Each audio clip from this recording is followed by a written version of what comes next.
Thoughts on this are somewhat rudimentary at first. I only had flickers of thoughts while cycling on this. Haven't really come to any conclusions. So this is going to be one of those ones where I'm exploring as I talk.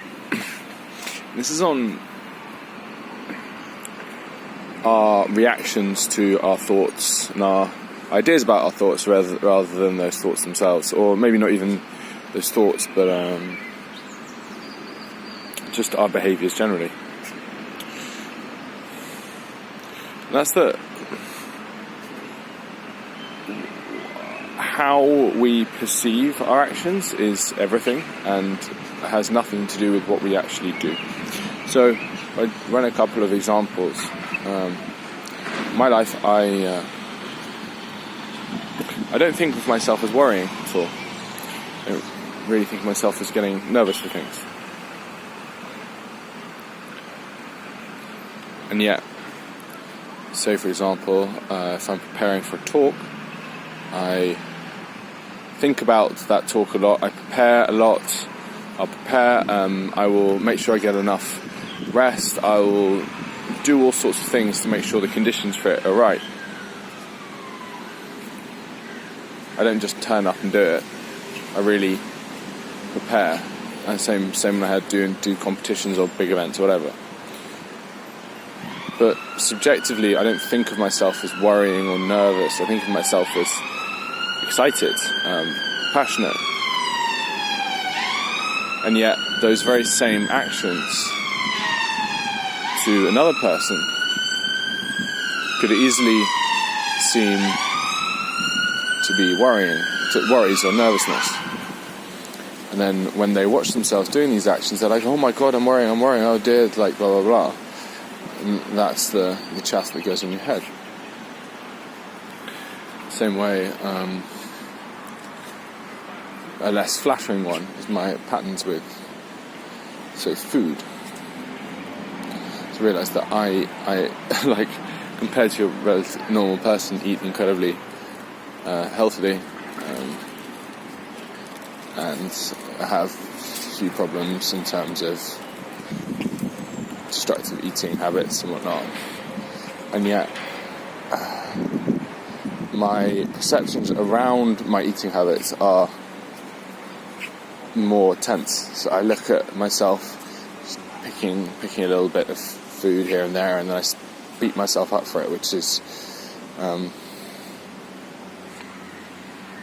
that's just how I think about my actions rather than the actions themselves.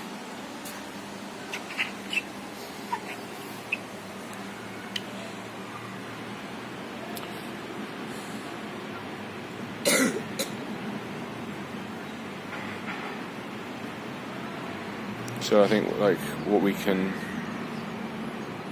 draw from this is that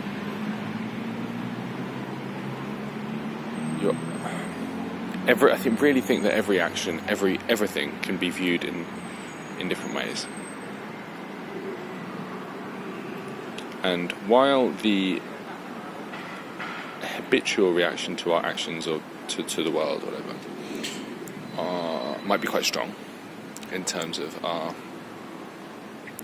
narrative that we play in our heads,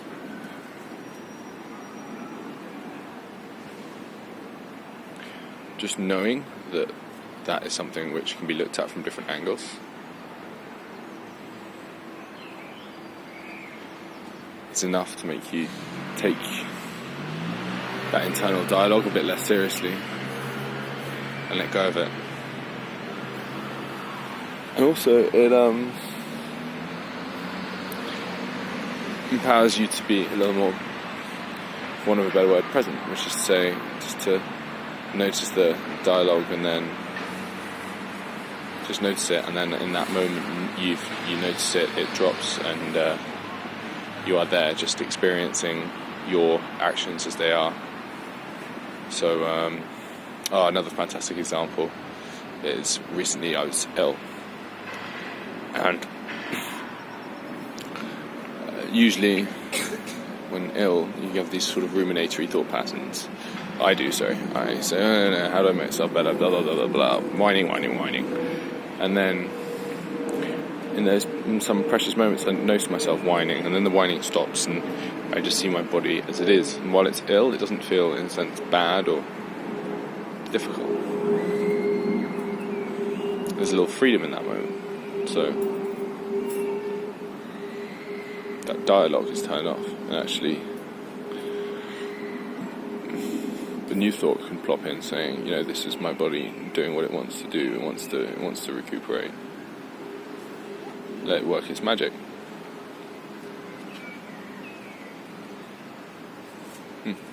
Yeah, I think reminding myself this is